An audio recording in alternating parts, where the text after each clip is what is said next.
What's up, everybody? Welcome into DMW Sports. We're here with the number 19 team on the countdown, the Fighting Travis Hunters. Look, I'm going to make that joke a few times throughout this because obviously we have a player coming into the NFL that we have not really seen. Really in my lifetime, certainly as far as that aspect is concerned, the reigning Heisman Trophy winner, both sides of the ball guy, for top 5 pick into 2025 NFL draft, Mr. Travis Hunter himself. And so I made up this little, kind of mock, thumbnail so that you guys could have some fun with Travis Hunter and the Jacksonville Jaguars having a little bit of fun. So let's get to it for real.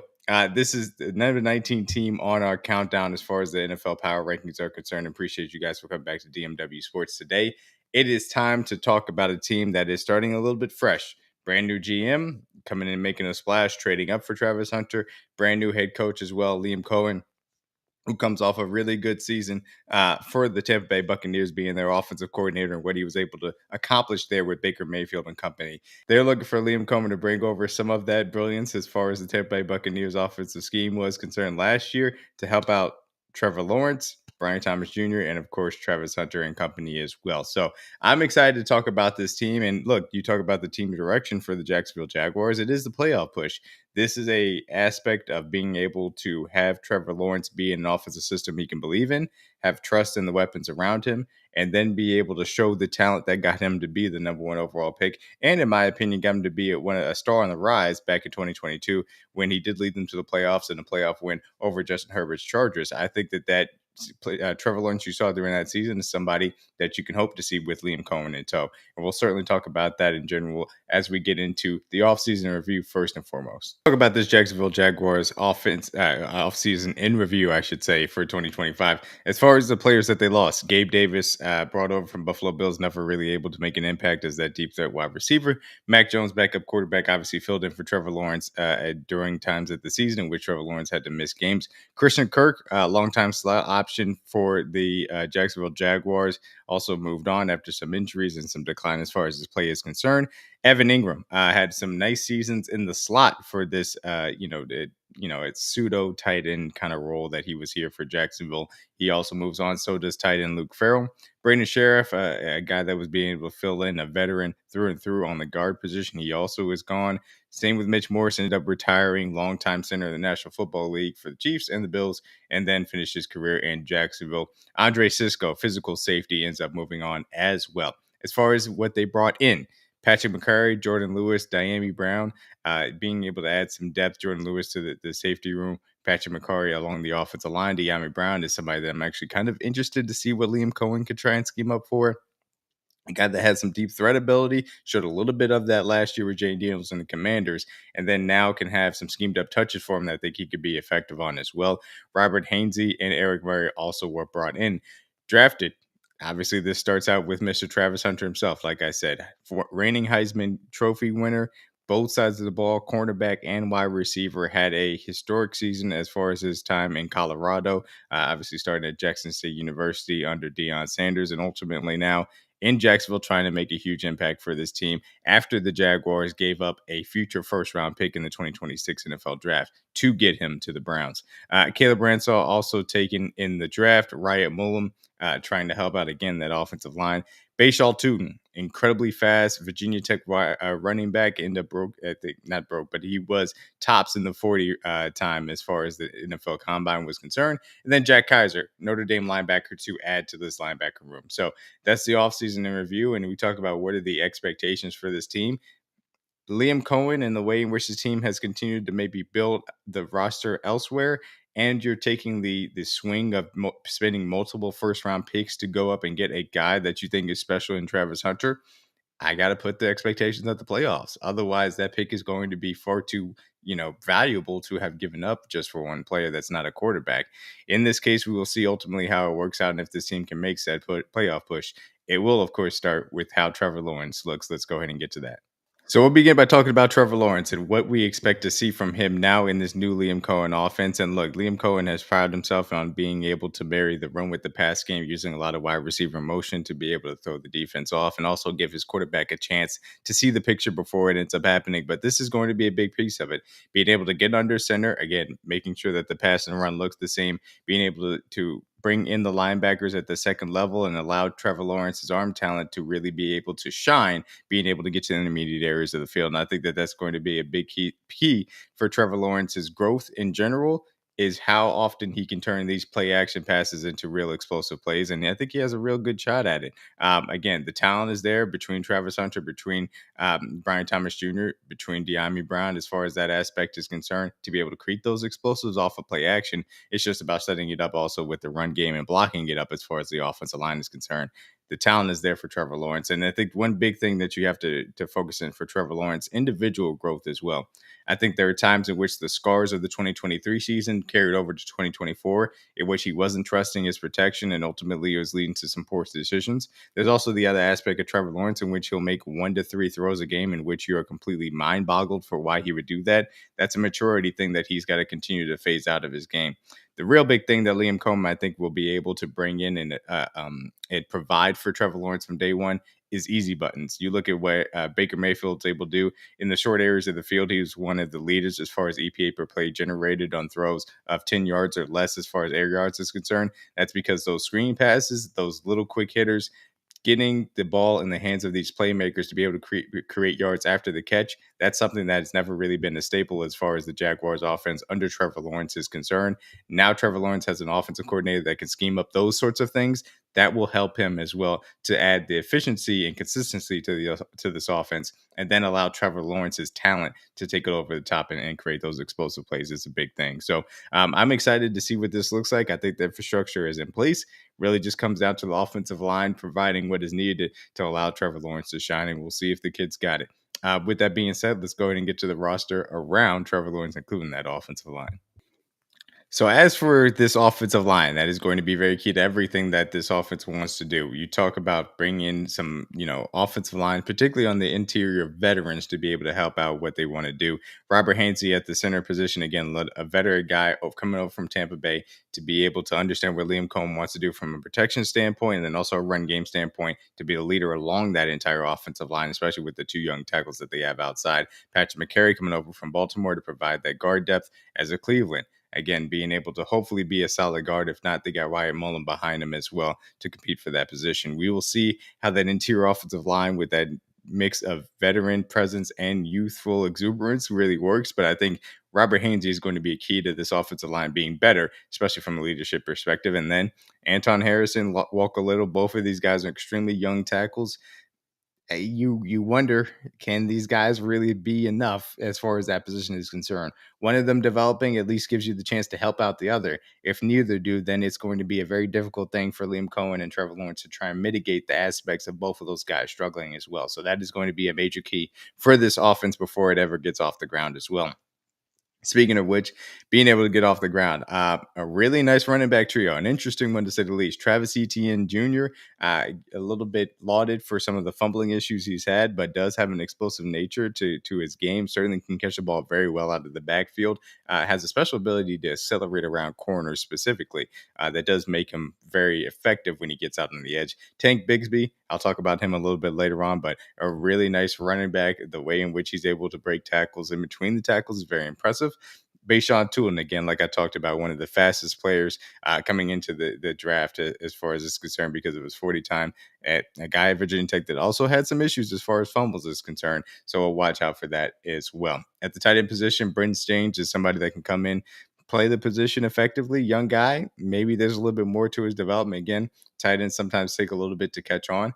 This is an opportunity in which he was going to be the starting guy and certainly has a chance to step up in 11 personnel sets on a consistent basis. And then the wide receiver room, like I talked about, kind of like this wide receiver room. Brian Thomas Jr. obviously came in as a rookie, lit the world on fire, rightfully so. He was a talent out of LSU and a true number 1 wide receiver in his rookie year, which is awesome. Travis Hunter sounds like he's going to be played as a full-time wide receiver, and his usage is going to be something that I'll talk about in a little bit. But the synergy between him and Brian Thomas Jr., I think, makes a lot of sense. And I think that also applies to De'Ami Brown. He can run some of those sacrificial X routes so that Brian Thomas Jr. doesn't necessarily always have to do those things. He can also do some of the underneath stuff to take some pressure off of Travis Hunter as well, especially for some schemed up touches, which is nice. Packer Washington and Tim Patrick are useful depth along the rest of the wide receiver room. So with that being said, let's get on to the defense. This Jacksonville Jaguars defense, I give it a C plus the same way that I give the offense a C plus, and I'm a little bit interested to see some of the creative things that you can have schematically put in place for this defense, and also, of course, there's a big question mark about how much you do end up getting Travis Hunter on this side of the ball as well. So let's talk about up front. Eric Armstead, obviously the headliner as far as the down lineman. Trayvon Walker has really developed well into a really good player. A lot of question marks as far as what he was because he was really raw coming out of Georgia, but I think that he has lived up to at least the first round status, if maybe not all the way to number one draft pick status as well.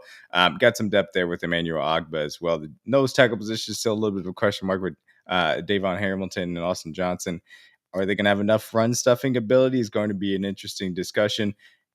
They did get my guy Colin Saunders, though. So hopefully we get to see some Colin Saunders out there, and I think that'll help out if they choose to play him as far as the run defense is concerned as well. Headliner at the second level is Josh Hines Allen, being able to rush off the edge. I think one of the more underrated players in the National Football League, simply because edge is such a loaded group. He kind of gets lost in the shuffle. He is really impactful, incredibly disruptive off the edge, and gotten better as far as the run defense aspect of the game is concerned as well. Moving on to the second level, as far as the linebackers are concerned, Foyce Lodocon and Devin Lloyd, solid, nothing too crazy, but you understand why they went out and got Jack Kaiser to kind of give some physicality and punch this defense as well. End up getting rid of Chad Muma during training camp, which was an interesting thing. It's somebody that they thought hopefully could continue to develop as well, but ultimately he's off the team. Dennis Gardeck up out of Arizona coming up in that Sam position as well. So in the secondary, safety room, lost Andre Cisco, Andrew Regard, Eric Murray, Darnell Savage. An interesting kind of combination of safeties, not one that I'm particularly fond of as far as that is concerned. We'll see if they can get some better play out of Eric Murray, though, than they had previously. Cornerback room, Tyson Campbell, a good corner in this National Football League. Wouldn't put him up there as a shutdown guy by any means, but he is a good one. Jordan Lewis in the nickel, also has Darian Jones, who I did like coming out of the draft in 2024.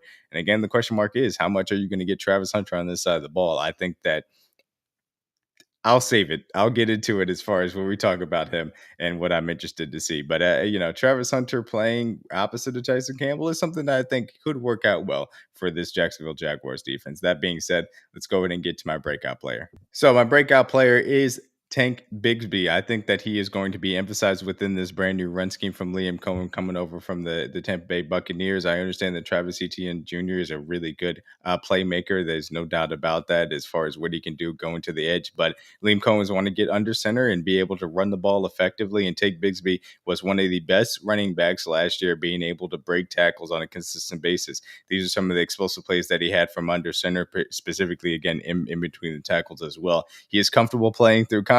He is comfortable playing a little bit in trash. I think he has really good vision. You can see the ability to make quick cuts as well and hit the hole and go. I think that Tank Bigsby is going to be the featured back, especially on early downs.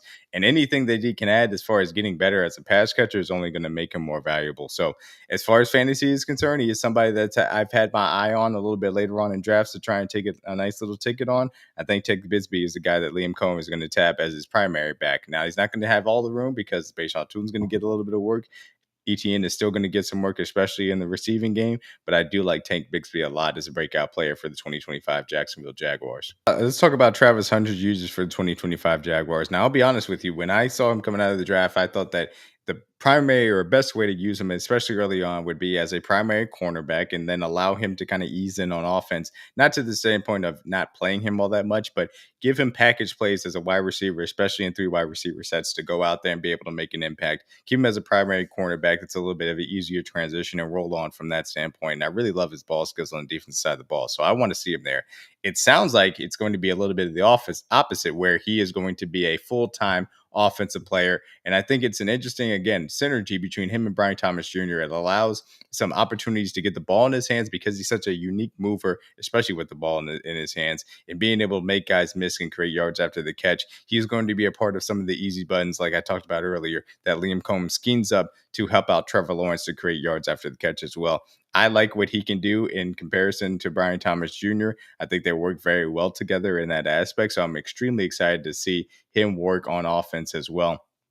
Now, again, in the sense of how much that does allow him to play a quarterback, we'll certainly see. But I do want to see him on both sides of the ball because I think he's an incredibly unique player, an incredibly talented player, and somebody with a skill set that, honestly is turned on the TV necessary as far as the National Football League is concerned. So Travis Hunter's usage is what's got me excited to watch the 2025 Jacksonville Jaguars. Let's go to what's got me concerned. The thing that's got me concerned about the 2025 Jacksonville Jaguars comes down to the offensive line. I talked about it during the roster portion of the show. I think that the veteran aspect of Robert Hainsey being added to this interior offensive line is going to be positive for what they want to do out there. Especially for being able to get Liam Combs Carlson as well. Ezra Keelan and Patrick McCarry flanking him hopefully will bring some stability to the offensive guard position. I wouldn't say for sure, but we'll see.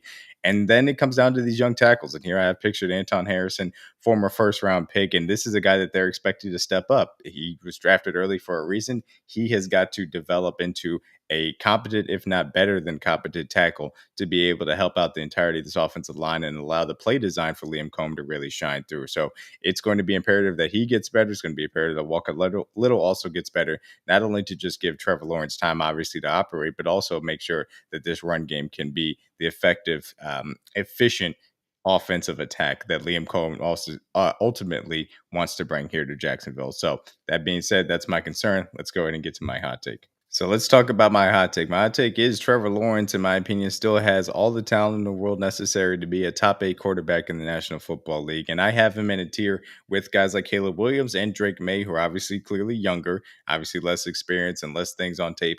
But in my opinion, all have the shared quality of being able to be in that difference making tier as far as this National Football League is concerned, the way that I view quarterback play as well, in a little bit of a different manner from Bryce Young or a guy like JJ McCarthy, where I think there are real limitations to their game. The sky is still the limit for these guys that are as talented as a Trevor Lawrence, a Caleb Williams, a Drake May, because of their ability to throw the ball to all 3 levels with their arm talent and also still be able to create things with their legs. Trevor Lawrence, again, is a very specific issue. I think that there have been some things that have scored him from 2023, and being able to carry that over 2024 has not helped. He needs to cut down on some of those what the hell throws that he sometimes is prone to make on a week in, week out basis as well.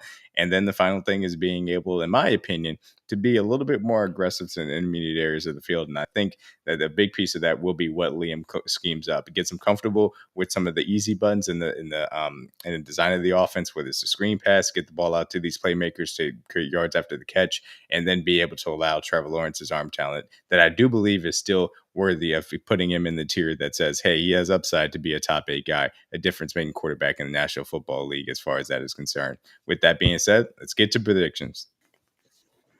So as far as the predictions for the 2025 Jacksonville Jaguars, my bold prediction is about Mr. Travis Hunter. I think that the fact that they're going to continue to use him on a full-time basis for the offensive side of the ball, I think he will have at least 800 yards in this upcoming season and 5+ touchdowns. I do think that he can be schemed up well. As far as Liam Cohen's offense is concerned, he also does have the pressure of being the primary wide receiver. Of course, that's Brian Thomas Jr.'s job, something that he can handle full well, which we saw last year. And I think he'll be able to have that level of offensive production.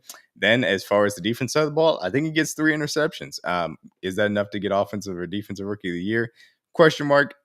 It's going to be a little bit iffy to see. He would have to probably get 1,000 to get offensive rookie of the year, and that's depending on what guys like Ted McMillan, Tor McMillan, I don't want to be disrespectful, Amarian Hampton, Ashton Genty end up doing as well. Obviously, Cam Ward in that aspect too. So we'll see as far as that is concerned, but I do think that he has the ball skills on both sides to be able to put up that type of production as well. As far as my record prediction, Jacksonville Jaguars, I think, is a team that certainly can be in the playoff push. I think they can make the playoffs.